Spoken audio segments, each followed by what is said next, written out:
I went to school at Virginia Tech and graduated in '83, and I just never left the area. I work at a manufacturing company in Radford, Virginia called Kollmorgen, and ever since I was in college I played and enjoyed Claytor Lake, and now I'm fortunate enough to live on the shores of Claytor Lake and work in the area and enjoy the New River Valley a lot. I have a friend, Pete Huber, who is the Pulaski County Administrator, and he and I are friends. We connect through both flying and through biking, and Pete got me into recumbent biking, and he made me aware of Bike Virginia, and I went to the website and thought it might be fun to participate, and then I had a business trip come up, and so I kind of decided I guess it wasn't going to fit because I was going to be in Boston, and at the last minute my business trip canceled. So I got connected, and it was kind of interesting because on Saturday morning, June 25th, I was at a meeting with Pete Huber, and we were talking about Bike Virginia, and I was saying that my business trip had been canceled, I might be able to do it, and Pete said I should go over to the Pulaski County High School to register, and he made a comment about what a site it was and told me a little bit about Tent City, and I really didn't understand what Bike Virginia was. I had been in several rides before that had maybe 100 or 200 riders, and that was kind of my perspective. And when I went to Tent City, and I was kind of blown away and with the size and magnitude of the event.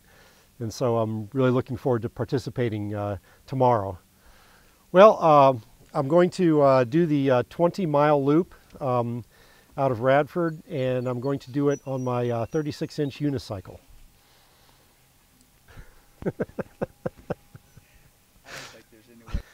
I think it's just very good to get biking enthusiasts out in force with the public, so that the public is more aware of bikes and more aware of sharing the road and respecting bicycles. And in that regard, I think these events are very good for everybody. People ask me how did I get into flying, and when I was 3 years old, I'd make paper airplanes and see how far I could make them go.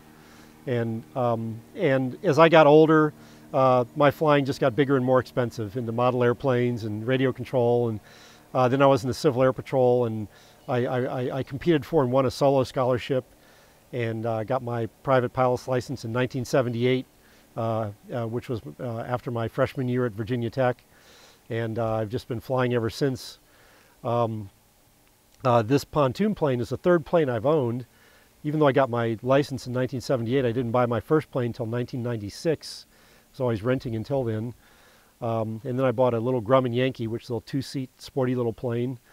And I enjoyed that. And I met my wife, now Laura, and Laura had 3 children.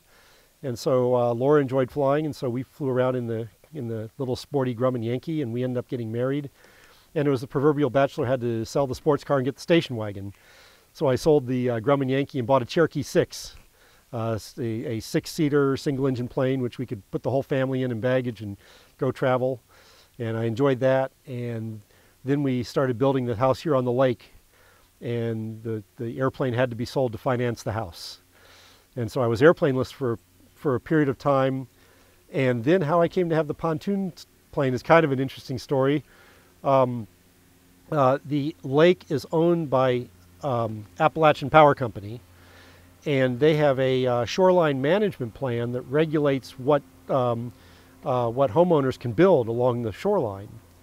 And early on, we were building the house. They were having a public meeting. The shoreline management plan was proposed. It was not in existence, and they're having a public meeting about it. So we figured we ought to go. We went to the meeting, and one of the things we found out in that meeting was that part of the shoreline management plan is that AEP, or APCO, proposed to ban seaplanes on Claytor Lake.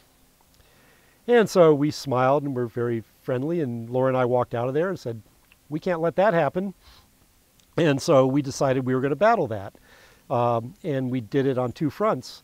One is we decided we should get an airplane and be operational before the law comes into effect to get grandfathered. And I of course, had always been interested in planes, so it wasn't hard to scan the market. And I am now sitting in the byproduct of that search. And so within a couple months, I had an airplane, this one. And we also worked with the Seaplane Pilots Association, which is an advocacy group.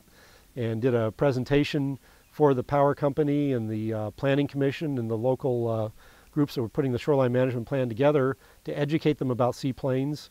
And the result of our presentation was they decided that they were going to not have the ban. So the result of our effort was, A, I got an airplane, and B, we got the ban removed. So here I am. I enjoy my airplane on Claytor Lake, and so do others. That's great. Well, I'm looking forward to the Bike Virginia tour and riding with all those folks. I think it's going to be a great fun, and I encourage everybody to get out there and do it.